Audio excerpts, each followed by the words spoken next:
My name is Versatility, I'm your course tutor, and I have over 20 years of experience working in the fashion, film and TV industry. I've been a fashion stylist and I've been a personal shopper. Today, we are going to learn about being a stylist and a personal shopper. We're going to dive into the qualities of what makes them successful and look at some jobs stylists can do.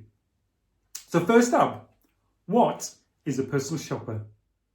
A personal shopper is often employed by a department store or boutique, and they help others shop by giving advice and making suggestions. Now, some personal shoppers, like me, are freelanced, while others work exclusively online. Secondly, what is a stylist? They put together outfits and make fashion choices.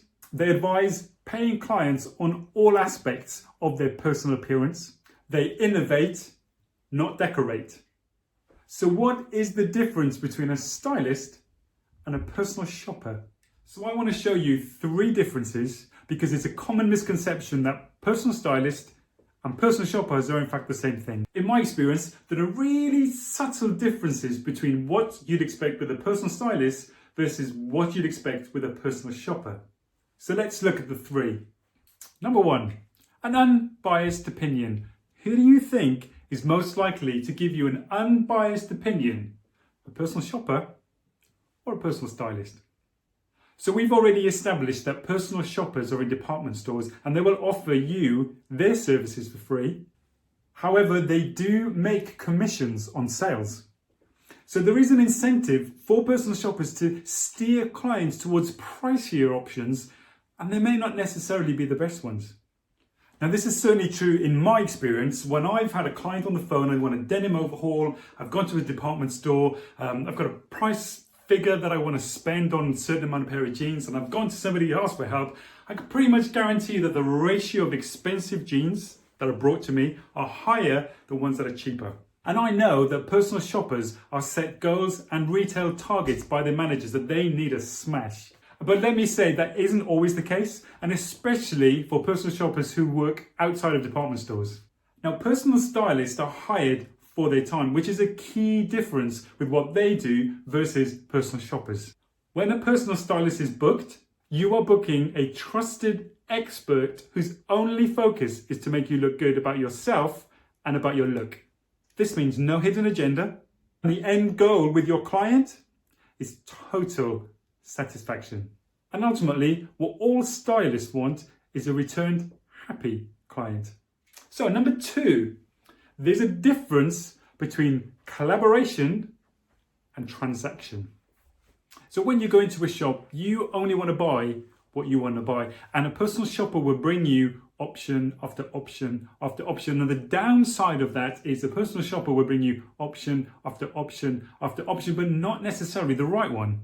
And I know a client will feel the pressure to buy, because I know as a stylist, when I've gone into department stores, I've felt the pressure to buy just to compensate for all the time a personal shopper has given me.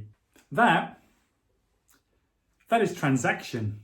But a personal styling session, that's way more collaborative, and then that's certainly the way that I work. And in order for a personal stylist to do a really good job, they need to really understand you, the kind of the ins and the outs of you. Understanding you doesn't just mean things like your price range or your color preference or your clothing measurements. A good stylist will make sure that you look your best and will take into account your whole persona, from your lifestyle down to the size of your ring. So when your stylist is getting you a pair of jeans, they're not just getting you a pair of jeans. They're getting a pair of jeans that make you look and feel good. That's collaboration.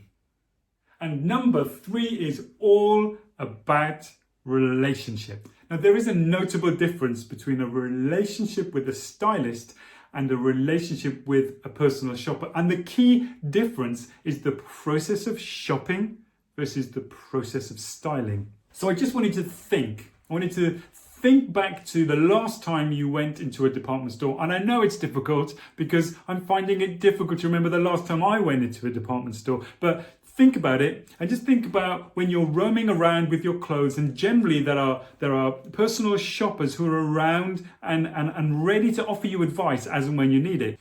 It's a relatively simple process. You go into a department store, you have a browse, you grab some stuff, you may have a little transaction with a personal shopper, you may offer you some suggestions, you go to the till and you buy it, and then, I don't know, you go for a coffee or another coffee or who knows what.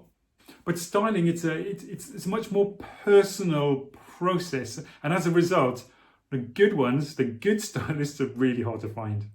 Personal stylist's job to find out a little bit about you and then put you in clothes that suit your lifestyle. They help craft your image and express your personality, but above all, have fun with them. And the more a client and a stylist get to know each other, the better. And when we're in class, I'm going to show you what my clients say about me, and I'd love you to write down, have a think about what you think they might say about me. And you can have a look on Google, because I do have some reviews on Google. Cake. Now, do I have your attention? Because I know more about eating cake than I do know about baking cakes. But what I can tell you is you have a higher chance of a successful bake if you follow the ingredients correctly rather than making it up as you go along. And it's the same with being a stylist and a personal shopper. There are qualities, just like ingredients, that will make a stylist and a personal shopper successful. And I want to look at 10 super qualities. Number 1, good organization and timekeeping is key, and prioritizing is so important, particularly when you're working with deadlines here and deadlines here. And you need to turn up on time and you need to be in one piece, and yet nothing says professionalism more than turning up and being totally organized. Whether you're working in a large studio space or a small dressing room, be organized. Number 2, hard skin. And there are going to be days where you are going to feel really low. Particularly maybe when you're starting up your company and money's tight and doors are just slamming in your face. You find your work being criticized or being in a conflict with a client. Criticism is an opportunity to grow, and every day I find myself learning something new about my industry. You have to grow a hard skin, and I don't mean like that. Nobody likes working with a diva. What it means is it's an opportunity to grow. It's an opportunity to get back up again and to learn. Tough skin, we all need it. And what's the saying? Use a window if the door's closed. Number 3 is energy. And I think it's fair to say that people in the fashion industry probably have the worst eating habits. And I know for me, I can easily go a day without eating food. I could be on appointments. Appointments could be running tight. People could be running late. So I find that I drink coffee and I'm not eating properly. And even on a shoot, my job could be so time consuming that I don't have time to eat. And I try really hard to stay away from the sugary stuff. And I keep snacks in my bag that will just boost my energy level to the max and really help with my productivity. And we need energy to keep us at the top of our game. Energy and coffee, lots of coffee. So number 4 is trend awareness. And it's really nice to make a client look pretty, but that's not all we do, right? So being trend aware is not just knowing what trend is in now, but what trend is coming and staying ahead of the curve. That makes a good stylist. And it's my responsibility to keep up. That is my A game. So know what is big this season, pick your favorites, make it your own, and know how to apply it to your clients that will make it visually appealing. More importantly, to your client's taste. And the most important thing for me to identify about trends is what my return clients like. And they love it when I send them a saw this, thought of you. Number 5 is fashion visual sense. It's about knowing your client. It's about knowing the difference between how you style for TV, for a Saturday night primetime show, for somebody in a department store, or for a magazine shoot. Different clients have different needs. As I grew in experience and confidence, I trained my eyes. And I trained my eyes to look for flaws in a look during filming or shooting rather than afterwards. Because there is nothing worse than being on a shoot and you've been shooting for an hour and you've got the shot and you suddenly realise that there's a belt that's either the wrong way around, or there's a label on a coat, or there's a label on the shoe, or something has not been unpicked properly. It's just a nightmare. I'm sure you've seen it, because I've seen plenty of things that shouldn't have been missed that has been. So whether it's on a red carpet or a campaign, or whether it's on a TV show, visual sense. Fashion, visual sense. Learn to train your eyes. Number 6 is versatility, and clients come to me because they love the way that I style. They love my approach. They love what I choose. However, I can't stress enough the importance of being versatile in styling, to be able to style in more than just one way.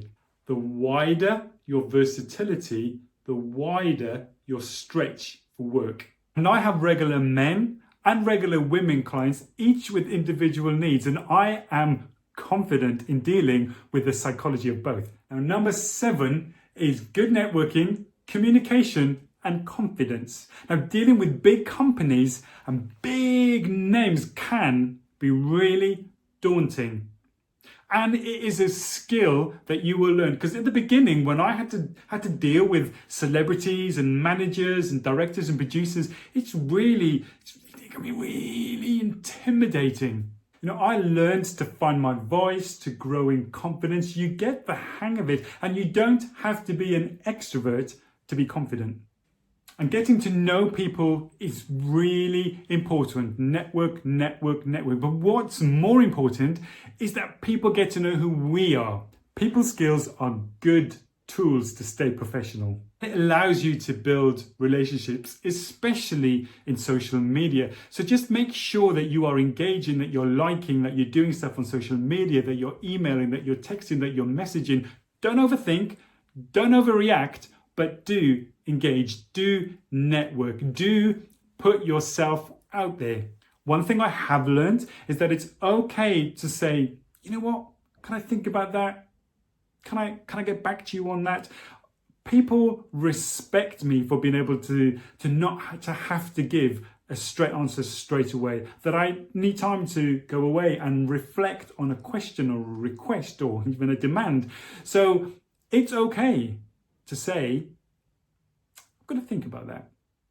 Number 8 is being mindful about being open-mindedness. And we are in an industry of extremes of every sort. And it's so important to be open-minded, because we don't always have the ability to control situations that we are in.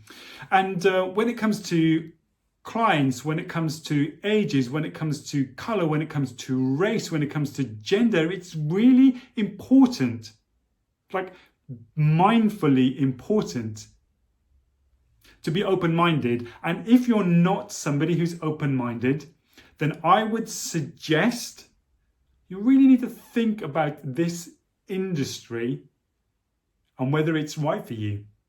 So number 9 is dedicated. And if you want to be a stylist, if you want to be a shopper, if that is the dream, don't let anyone put you off, unless you're rubbish, and in which case try and find another dream, because this industry is full of knocks, of doors slamming, of people being so unkind. And don't let anyone elbow you out of the direction of your journey.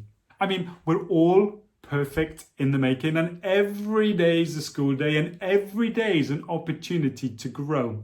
I am determined to be the best stylist I can be, and I always try to exceed expectations where possible. And my aim and goal is to leave an unforgettable mark on every job that I do. When I meet people as a stylist, I want people to remember me for all the good reasons, obviously, but that's what I try and do. And number 10 is understanding body and face shape. And you will hear me say time and time again about finding clothes that fit and flatter the form. And the shape of a client's body has a lot to do with the clothes that they wear. And they may be hiding some insecurities. They may have been told incorrectly how to dress to conceal certain things. A stylist needs to know how to make somebody look their best, how to accentuate a client's assets, and how to conceal the bits they don't like. We are definitely covering this in another lesson in greater detail. However, let me leave you with one thing. Fashion isn't for everyone, but style is, wow. That's like a lot of ingredients. That's a lot of ingredients, a lot of qualities. But I just want to say that I've spent my career growing into those qualities. We've talked about personal styling. We've talked about personal shopping. We've talked about the differences between these two roles. We've talked about 10 different successful qualities required. And now we're going to look at 7 different jobs that use stylists and shoppers. I think I've done them all.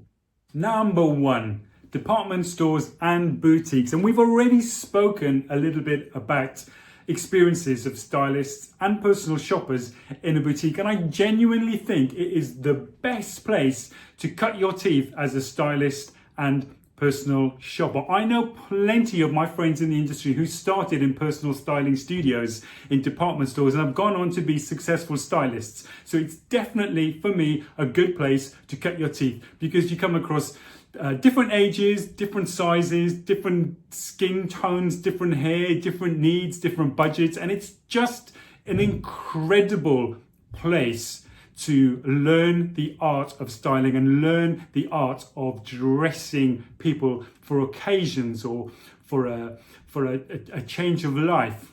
And as well as people walking in off the streets, you will have an amazing opportunity to build a client list of regulars that will just keep coming back. Because as shoppers, as people who enjoy shopping, we tend to gravitate to the same shops. And there's a very strong possibility that you can build a client list whilst you are working in a boutique or a department store. Number 2, I put film and TV industry. And I don't want to talk too much about this because it is something that's reserved for incredibly experienced stylists. And there are stylists that have migrated from editorial work and from styling celebrities into making movies and into making TV. So I've put it here as number 2 because I just want it to be something that you can think about and that it is something that is accessible as a stylist. And a lot of costume designers obviously dominate film and dominate TV, but it does happen. Stylists do break into TV and film industry. And sometimes it's because celebrities are insisting on bringing their stylist with them. It happens a lot. So let's hold on to that as a possibility as a stylist. And the thing about film and TV, it's really important that you know things like the technicalities of fabrics and how fabrics work under light and on camera. The fact that clothes need to fit like perfectly for camera, and that it's not glamorous in the respect that you're working incredibly long hours.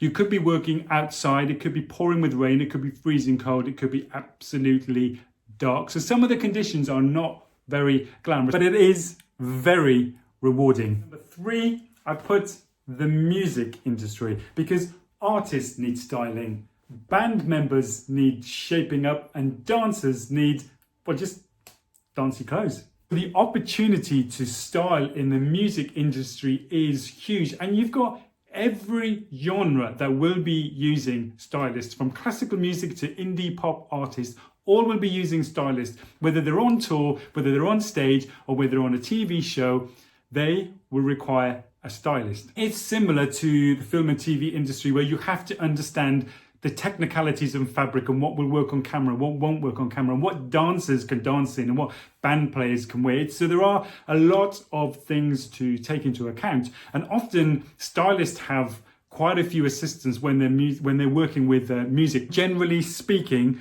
established artist would use an established stylist.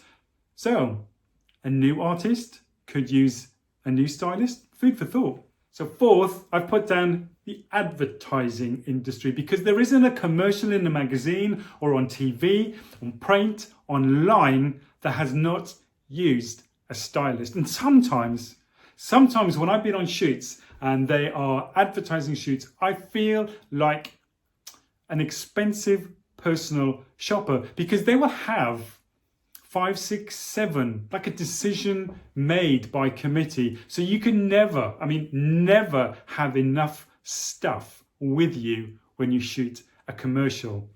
You could take 10 blue shirts and still not have the exact color that maybe somebody else wants. So advertising and the advertising industry pays well, but it does cost patience, a lot of patience, but it's definitely an industry that requires a stylist or a personal shopper. Sometimes they just want personal shop, they want somebody to go out and get stuff and they want to sort it all themselves. That happens occasionally, it does happen, but on the whole it's a realm where they want a stylist to come in and take over creating characters and creating looks for people that essentially look like normal people.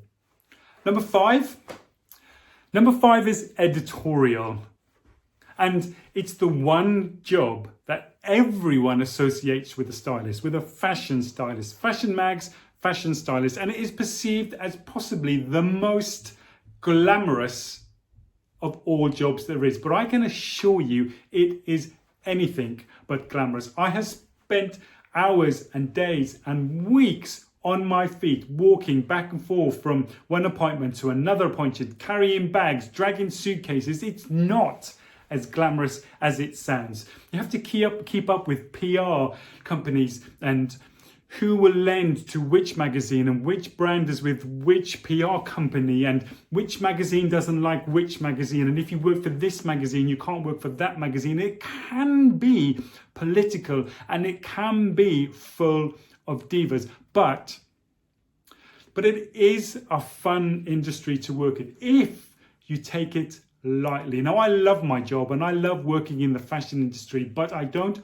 always like the type of people that work in fashion. So we've already spoken about the 10 qualities. This is the job where you're going to need to use all 10 of those qualities and use them and max them up. Number 6 is event dressing and VIPs. Now, I have done both and I do both all the time. And let's talk about VIPs and red carpet events, because before a client and a celebrity walks onto the red carpet, there is weeks and weeks and weeks of hustling that happens before a celebrity walks out onto a red carpet. There are fittings, there are phone calls, there are second fittings, there is a change of mind, there is a dress that's wanted more than the last dress, there is hustling with brands who want to loan, who don't want to loan. So it really is a lot of grafting. You need to know what dress has been borrowed before. You need to know who's wearing what. It can be a hornet's nest, because the eyes of the world are always on celebrities when they walk out onto the red carpet, and the hard work happens weeks and weeks and weeks before that event. Appointments, more appointments, lots of dragging suitcases back and forth. It is an incredibly rewarding job, and I have some great celebrity stylists who will ring me up weeks before an event to say, please, I need you, come make this happen. So it is great. I do love celebrity styling. It is the perfect place to be if you're a shopper or a stylist. And nobody wants to be that stylist that ends up in a newspaper or a magazine with the big...